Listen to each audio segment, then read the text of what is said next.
할렐루야. 하나님의 말씀으로 새해를 시작하시는 여러분을 주님의 이름으로 축복합니다. 함께 보실 말씀은 창세기 1장에서 4장 말씀이 되겠습니다. 이제 성경을 통독해 나가실 텐데요. 성경은 매일 일정 구간을 이렇게 통독하면서 1년에 최소 1독은 해야 된다고 생각이 듭니다. 왜냐하면 성경은 우리를 향한 하나님의 사랑과 그 사랑으로 인하여 우리를 죄와 사망의 권세에서 건져내시는 하나님의 구원 계획이 증거되어 있기 때문에 그렇습니다. 성경에 대해서 성경은 이렇게 증거하고 있죠. 성경은 능히 너로 하여금 그리스도 예수 안에 있는 믿음으로 말미암아 구원에 이르는 지혜가 있게 하느니라. 모든 성경은 하나님의 감동으로 된 것으로 교훈과 책망과 바르게 함과 의로 교육하기에 유익하니 이는 하나님의 사람으로 온전하게 하며 모든 선한 일을 행할 능력을 갖추게 하려 함이라. 이렇게 증언하고 있습니다. 구원에 이르는 지혜를 얻기 위해서, 그리고 하나님의 사람으로 온전하게 세워져서 선한 일을 행할 수 있는 능력을 갖추기 위해서 우리는 매일 성경을 읽어야만 합니다. 그리고 성경은 편식을 하면은 안 되죠. 드라마는 처음부터 끝까지, 처음부터 차례대로 끝까지 봐야만 드라마를 제대로 이해할 수가 있죠. 성경은 더군다나 이제 하나님의 구원 계획이 담겨 있는 거룩한 드라마입니다. 디바인 스토리죠. 그렇기 때문에 여기서 조금 저기서 조금 그런 식으로 말씀을 자기 마음에 드는 것만 발췌하여서 보거나 그런 것들만 암송하면은 힘이 없습니다. 성경은 창세기에서 요한계시록까지 읽어보시면 우리를 향한 하나님의 사랑과 하나님의 그 뜨거운 마음이 면면히 창세기에서 요한계시록을 관통하여 흐르고 있는 것을 느낄 수가 있습니다. 그 하나님의 마음을 느끼면서 창세기에서부터 요한계시록까지 우리가 영혼을 다해서 그 말씀을 묵상해야만 합니다. 하나님께서 선지자들을 사용하시기 전에 선지자들에게 말씀을 주시면서 하시는 말씀이 이 말씀을 받아 먹어라. 이 말씀을 네 배에 채우라고 하시지 않습니까?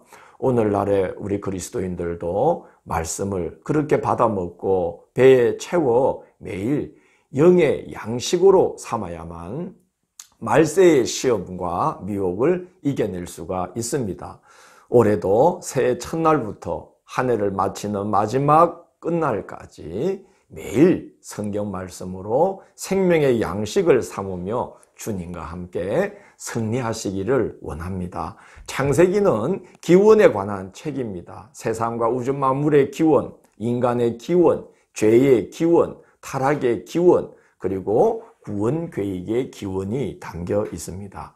구약 성경에 흐르는 하나님의 구원 계획을 한마디로 요약하라면 이렇게 요약할 수가 있겠죠. 한 사람을 택하여 한 믿음의 가정을 이루게 하시고 그 믿음의 가문을 통하여 한 민족, 한 믿음의 민족을 세우시고 그리고 그 민족에게 땅과 하나님의 계명을 주어서 하나님 나라의 모델이 될 만한 나라를 세우게 하셔서 세계 만국 백성들이 열국과 열방이 그 나라를 보면서 하나님을 믿어 구원받게 하려는 것이 구약 성경에 이르는 하나님의 구원 계획이라고 할 수 있겠습니다. 그러면 창세기는 한 사람 아브라함을 택하여 믿음의 가문을 이루는 여정이 기록되어 있는 책이다. 그렇게 말할 수가 있겠습니다. 1장은 천지 창조에 대한 말씀입니다. 성경은 하나님께서 천지를 창조하셨다는 선언으로 시작됩니다. 1절을 보면 태초에 하나님이 천지를 창조하시니라 이런 선언으로 시작을 하죠. 창세기를 포함한 모세 오경은 이스라엘 백성들이 바벨론의 포로로 끌려갔을 때에 그 조상 대대로 전해져 오던 말씀들, 그 기록된 문서들을 편집해서 이제 성경으로 묶어내기 시작했다고 합니다. 참 놀랍지 않습니까? 우상 숭배의 본고장인 바벨론에 끌려간 자들이 하나님께서 천지 만물을 지으셨다라고 그 하나님을 선언하게 되었고요. 그리고 그 자신들을 노예로 부리는, 짐승처럼 부리는 그 주관자들을 향해서 이스라엘 백성들은 사람은 하나님의 형상으로 지음받은 존재다. 너희들이 그렇게 짐승처럼 마구 부릴 수 있는 그런 노예가 되는 존재가 아니다. 하나님의 형상으로 지음받은 너무나 귀한 존재다. 라고 선언한 것은 참 놀라운 일이라는 생각이 듭니다.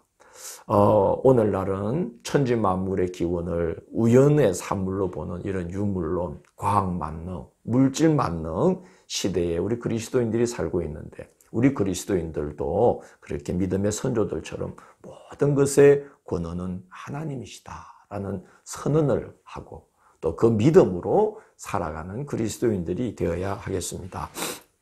천지 창조에 대한 창세기 1장의 정언은 이렇습니다. 첫째, 하나님이 이르시되 그대로 되니라. 이 말씀이 반복되어 나오고 있습니다. 하나님께서 말씀하신 대로 되었다는 것입니다. 이사야 48장 13절을 보면 하나님께서 이런 말씀을 하셔요.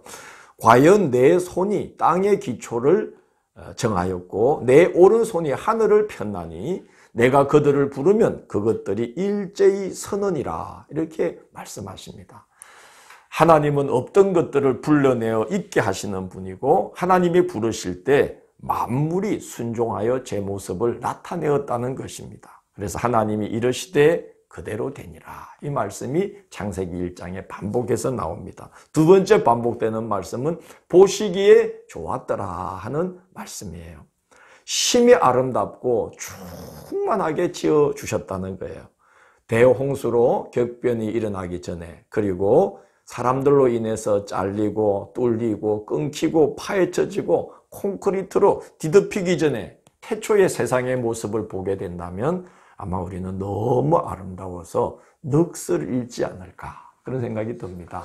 참 그 모습이 한번 볼 수 있다면 그 모습을 한번 볼 수 있다면 얼마나 좋겠습니까? 또 우리 인간의 사명이 이제 그 모습을 다시 회복해 나가는 그런 것이 우리 인간의 사명이 아닐까 생각해 봅니다. 세 번째는 종류대로라는 말이 표현이 계속 반복됩니다. 하나님께서 세상 만물을 지으실 때에 아무렇게나 막 지으신 게 아니고 종과 종을 구분하여서 당신이 설계하신 대로 계획하신 대로 질서정연하게 세상을 만드셨다는 것이죠. 하나님은 질서 있게 세상을 아름답게 지으셨다는 겁니다. 그리고 우리의 모양대로 우리의 형상을 따라 사람을 짓자 그렇게 하셨습니다. 사람은 특별히 그 중에 하나님의 형상을 따라 지으셔서 모든 것을 다스리며 돌보게 하셨습니다. 하나님의 형상의 어뜸은 사랑이겠죠. 그래서 인간은 본래 처음 타락하기 전에 인간은 사랑으로 가득했다는 거예요. 그의 기질이나 생각이나 말이나 행동의 모든 것의 유일한 원리, 모든 것의 유일한 원칙은 오직 사랑뿐이었다는 겁니다. 정말 하나님을 닮지 않았겠습니까? 참 그런 인간을 만난다면 얼마나 행복하겠습니까? 바로 성경은 이제 하나님께서 우리를 바로 그런 예수 그리스도를 통하여 죄와 타락에 물들기 이전의 인간으로 하나님이 회복하신다. 사랑으로 충만한 존재를 회복시켜 주신다. 그것이 이제 선언되는 것이 성경의 주요 내용이 되겠습니다. 2장은 부부의 탄생에 대한 기록입니다. 첫째는 안식의 기원이 기록되어 있어요. 모든 것을 마치시고 일곱째 날에 쉬셨다. 그렇게 기록되어 있습니다.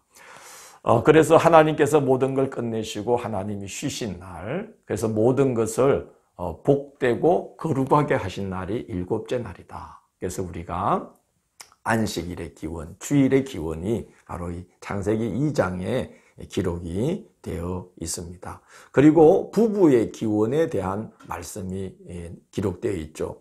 아담에게 돕는 배필을 주시려고 아담을 잠들게 하신 후에 아담의 갈빗대로 여자 곧 하와를 만드셨다. 그렇게 이제 기록이 되어 있습니다. 하나님께서 하와를 만들고 아담을 깨워서 하와를 아담 앞에 데리고 왔더니 얼마나 그 모습이 아름답고 귀했는지 내 뼈 중에 뼈요 살 중에 살이다. 이렇게 감탄하면서 아담이 하와를 바라봅니다. 자기 존재와 같다는 거죠. 자기와 그냥 자기라는 거죠. 그래서 부부는 일심동체다 하는 말이 있지 않습니까? 예, 그렇죠. 정말 우리가 결혼할 때는 아내들이 뼈 중에 뼈같이 호리호리 하다가 좀 같이 살다 보면 막 살 중에 살이 되어버리지만 그래도 예쁘지 않습니까? 그래도 사랑스럽지 않습니까? 갈수록 깊은 정이 이제 들어가지 않습니까? 내 뼈 중에 뼈요, 살 중에 살이기 때문에 그렇습니다. 뼈 중에 뼈일 때도 좋고요. 살 중에 살일 때도 좋은 것이죠.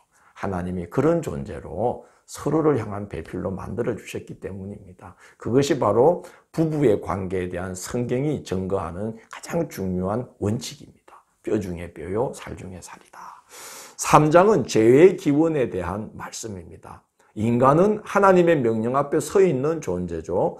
2장 17절을 보면 하나님께서 에덴 동산을 창설하시고 거기에 아담과 하와를 두신 다음에 하시는 명령이 선악을 알게 하는 나무의 열매는 먹지 말라. 네가 먹는 날에는 반드시 죽으리라고 하셨어요.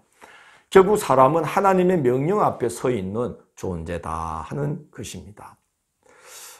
그런데 뱀이 유혹을 합니다. 그것을 먹는 날에는 너희 눈이 밝아져 하나님과 같이 되어 선악을 알 줄 하나님이 아심이니라 하고 뱀이 유혹을 합니다. 그래서 6절을 보면 여자가 그 나무를 본적 먹음직도 하고 보암직도 하고 지혜롭게 할 만큼 탐스럽기도 한 나무인지라 이렇게 기록되어 있어요. 아마 아담과 하와는 하나님의 명령을 받고 난 후 그 나무를 아마 쳐다보지도 않았던 것 같아요. 명령이니까요. 그러나 사탄이 뱀으로 상징되어 있는 사탄이 미혹을 하자 하와가 그 나무를 보게 되었어요. 근데 보니까 그게 정말 뱀이 그렇게 말할 만큼 그렇게 말할 만도 한 것처럼 보였다는 거죠.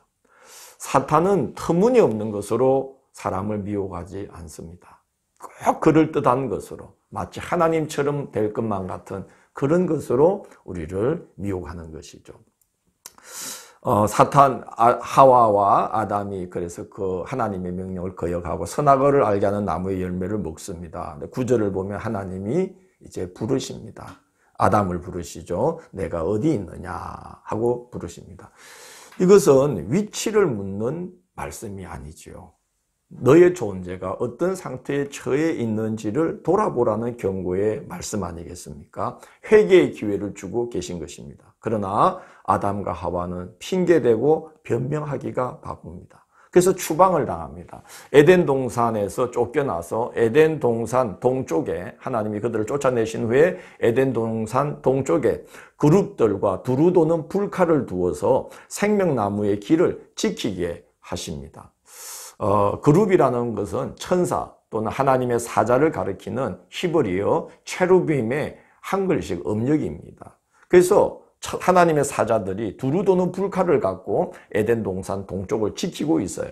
그래서 이 말은 사람이 타락과 죄와 타락으로 말미암아 이제 범죄한 이후 사람은 절대 자기 힘으로는 하나님의 생명에 이룰 수가 없는 자력 구원은 불가능한 존재다 하는 것을 성경이 증언합니다. 마음 수련을 한다든지 템플 스테이를 가본다든지 경험해 본다든지 잠깐의 위안은 될 수가 있겠지요. 그러나 그것이 우리를 이 무시무시한 죄와 사망의 권세 아래에 던져져 버린 이 인간을 구해낼 힘은 전혀 없다는 것을 우리는 명심해야 됩니다. 그것은 오직 하나님께서 계획해 놓으신 대로 그의 아들 예수 그리스도의 그 속죄의 은혜로서만, 그것을 믿는 믿음으로서만 우리는 구원을 받을 수가 있고요. 그 은혜의 길이와 깊이와 너비와 크기가 어떠한지를 깨달아 한 사람들은 반드시 그렇게 강력하게 간곡하게 호소하고 주장할 수밖에 없다는 것을 경험한 분들은 아실 겁니다. 자력갱생으로는 하나님의 생명나무에 우리는 이럴 수가 없다. 이걸 창세기 3장은 분명하게 증거하고 있습니다. 4장은 죽음을 경험하게 되는 이야기입니다.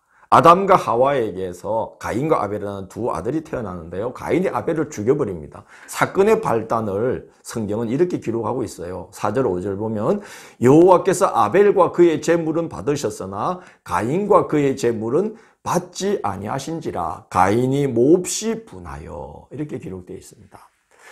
가인이 하나님께 드린 제물이 무슨 곡물이고 아벨이 드린 건 양이라서 하나님이 받고 안 받고 그게 아니라 보면 하나님은 제물만이 아니라 그 존재를 받기를 원하셨다는 것을 알 수 있어요. 그래서 아벨과 그의 제물은 받으시고 가인과 그의 제물은 받지 않으셨다는 거예요. 우리가 하나님께 드리는 예물만 중요한 게 아니라 우리 존재가 어떠하냐. 하나님은 우리를 받기를 원하신다는 거죠. 그래서 하나님은 가인에게 하나님이 보실 때 무슨 흠결과 죄가 있었던 거 아니겠어요? 그래서 가인과 그의 제물은 받지 않았어요. 그래서 가인이 분노해서 아벨을 죽이게 됩니다. 그러나 하나님은 그 전에 그에게 사람이 항상 죄에 노출되어 있다는 것을 하나님이 일러주셔요. 7절을 보면 하나님께서 가인에게 위험을 경고하셔요. 선을 행하지 아니하면 죄가 문에 엎드러져 있느니라. 죄가 너를 원하나 너는 죄를 다스릴지니라고 하나님이 경고하십니다. 죄의 위험에 노출되어 있다는 거예요. 문을 나서는 순간 죄가 문지방 앞에서 기다리고 있다는 거예요. 그게 우리 인간이 처한 현실이라는 것을 알아야 된다는 거예요.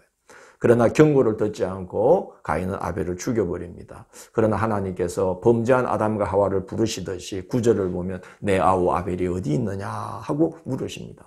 아벨이 죽어서 누워있는 자리를 물으신 거 아니죠. 마찬가지로 위치에 대한 물으심이 아니라 지금 가인 너의 존재가 어떤 자리에 떨어져 있느냐 하는 존재에 대한 물음 아니겠어요? 그러나 안타깝게도 가인도 그의 부모 아담과 하와처럼 거짓과 거역으로 일반을 합니다. 아담과 하와는 그 일로 인해서 육체의 죽음을 목격하게 되죠. 그리고 진정한 죽음, 곧 하나님에 대하여 죽은 자와 같이 되어버린 자신들의 모습을 보게 됩니다. 16절을 보면 가인이 여호와 앞을 떠나서 이렇게 기록이 되어 있죠. 바울의 표현에 따르면 세상에 대하여는 살아있으나 하나님께 대하여 죽은 자와 같은 그런 처지에 놓이게 된 것. 영의 죽음을 하나님에 대하여는 죽어버린 존재가 되어버린 것을 아담과 하와는 그의 아들 가인을 통해서도 목격하게 된 것이죠. 그리고 더 악한 자손들이 나오게 되는데요. 가인의 후손 중에 라멕에 대한 기록이 나옵니다. 아내 아다와 실라에게 자신의 포악함을 자랑하기를 나의 상처로 말미암아 내가 사람을 죽였고 가인을 위하여는 벌이 7배일진데 라멕을 위하여는 벌이 77배이리로다 라고 자랑을 합니다. 조그만 상처를 입혀도 자기는 죽음으로 갚는 사람이라는 거예요. 그래서 가인은 7배로 갚는다면 나는 77배로 갚는다는 거예요. 얼마나 포악한 인간이 되어 버렸습니까? 그러나 하나님께서 아담과 하와에게 셋째 아들 셋을 주십니다. 그때부터 사람들이 여호와의 이름을 부르기 시작했다라고 기록되어 있고요. 이제 이어지는 5장에서부터 보면 바로 이 셋, 하나님께서 이렇게 은혜로 주신 이 세 번째 아들 셋에게서 구원의 계보가 시작되는 것을 보게 됩니다. 이렇게 우리가 이제 하나님의 말씀으로 한 해를 시작합니다. 하나님 말씀 붙들고 우리 인간이 얼마나 위험한 처지에 위험한 현실에 놓여 있는지 창세기가 우리에게 증언하고 있듯이 이 한 해도 하나님의 말씀과 기도로 하나님의 은혜와 능력을 붙들고 하루하루를 살아가시면서 승리하시는 한 해가 되기를 원합니다. 기도하겠습니다. 주님 감사합니다. 이 한 해도 시작합니다. 하나님의 말씀과 기도로 매일매일을 살아가고자 합니다. 연약한 저희들을 굳게 붙들어 주시고 이 한 해도 주와 함께 승리하며 선한 열매를 많이 보게 되는 귀한 한 해가 될 수 있도록 하나님 저희들을 축복하시고 저희들의 삶을 견인하여 주옵소서. 예수님 이름으로 기도드립니다. 아멘.